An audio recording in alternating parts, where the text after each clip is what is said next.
When you see Gaza, you quickly realize this isn't just politics. It's a test, even for you. The question isn't only what's happening there, but what it's doing to your heart.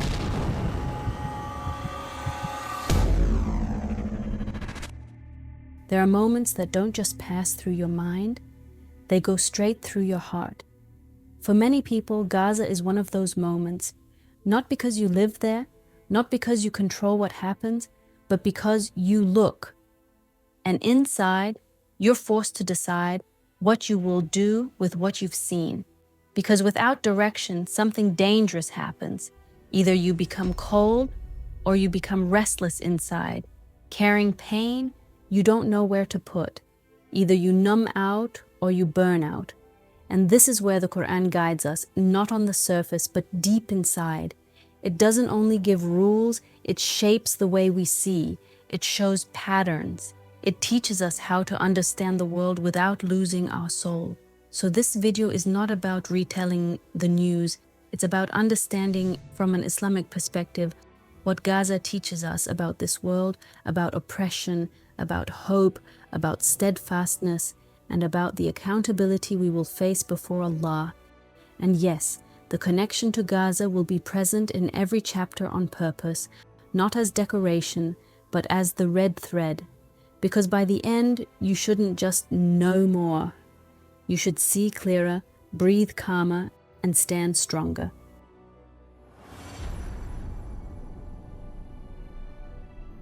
When you look at Gaza, it can feel like oppression has no limits, like it's stronger than everything, like it can do anything and never fall.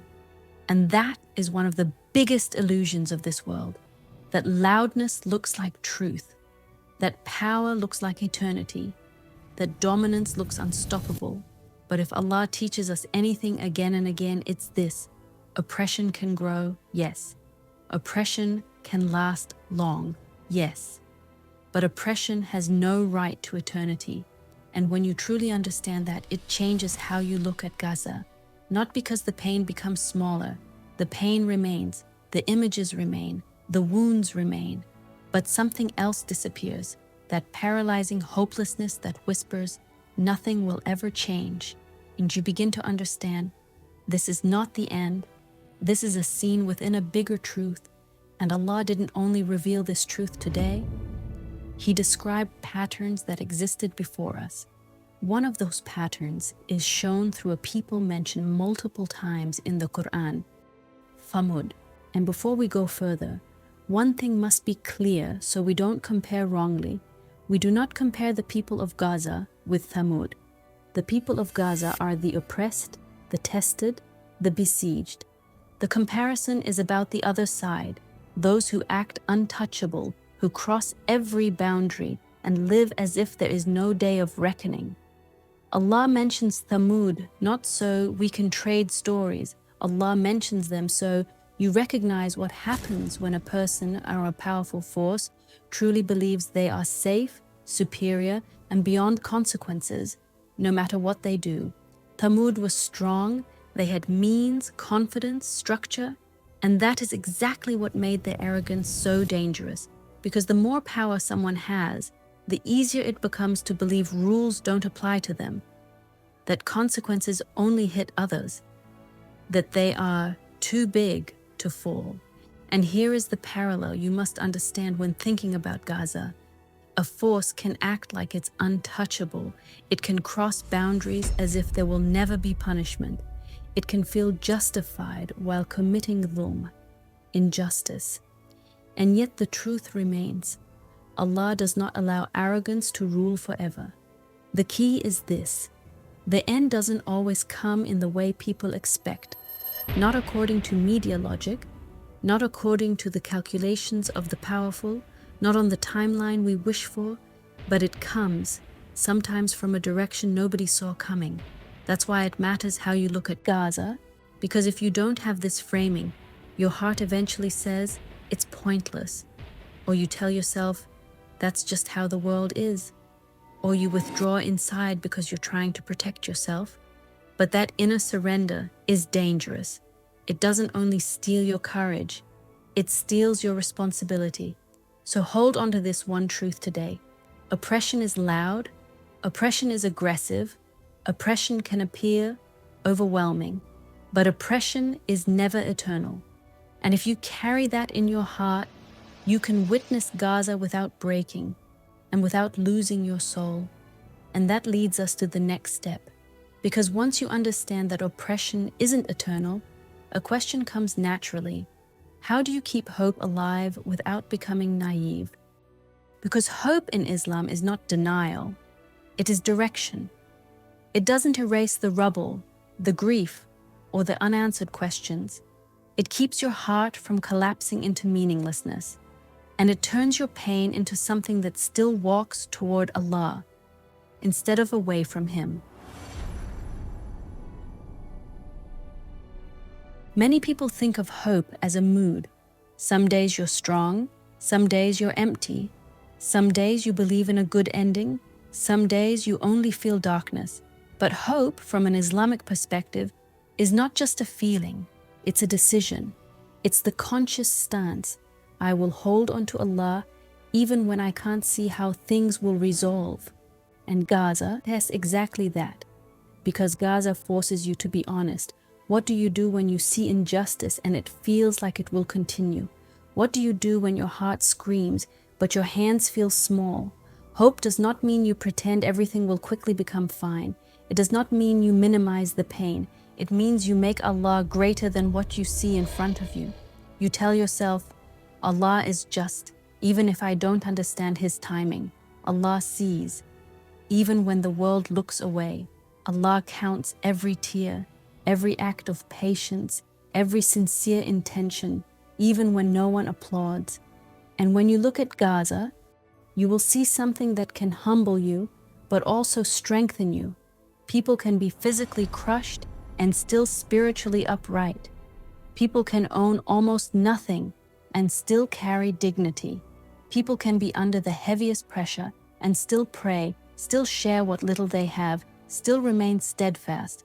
This is not romanticizing, it's a mirror. And that mirror asks you, if people under rubble can still turn to Allah, what is my excuse when I'm safe, yet my hope dies? Hope does not make you blind. Hope makes you able to act, because you learn, I don't have to control everything. But I must not check out inside. I don't have to solve everything, but I must be sincere. I don't have to be perfect, but I must stay with Allah. And yet, hope alone is not enough, because eventually your heart gets tired. Eventually daily life returns. Eventually the time drags on, and then you need something that carries you when the feeling is gone. That is where steadfastness comes in. Not as a sudden burst of strength, but as the quiet decision to keep returning to Allah, even when your emotions fall silent.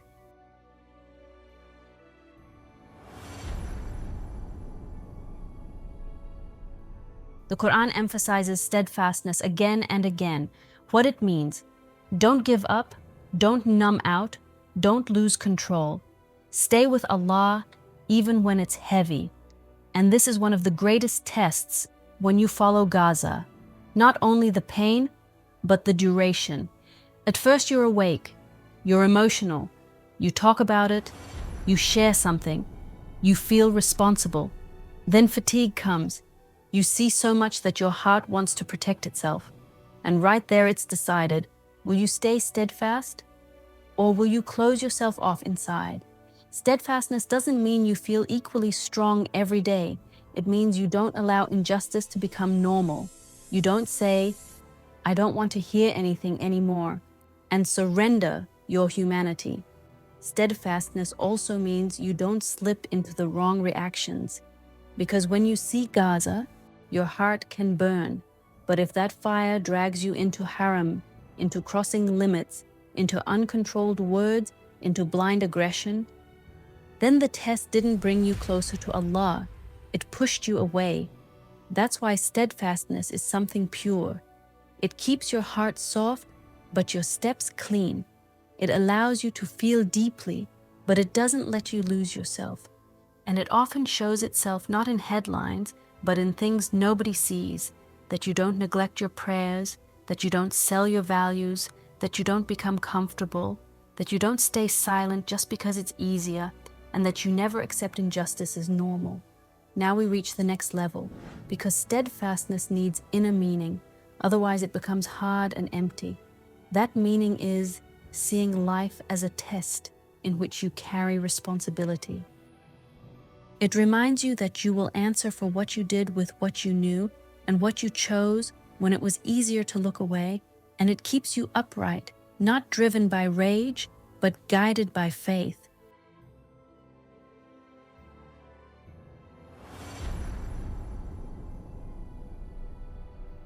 Life is a test, and in Islamic understanding, this test is described with different terms.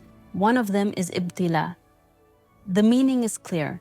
You will be tested, not because Allah needs information, but so you recognize who you truly are when it becomes serious. And for many people, Gaza is such a test. Not only a test of emotion, but a test of stance, a test of your tongue, a test of your priorities, a test of your courage, and a test of your sincerity. And here is something you must understand so you don't collapse inside or fall into the wrong path.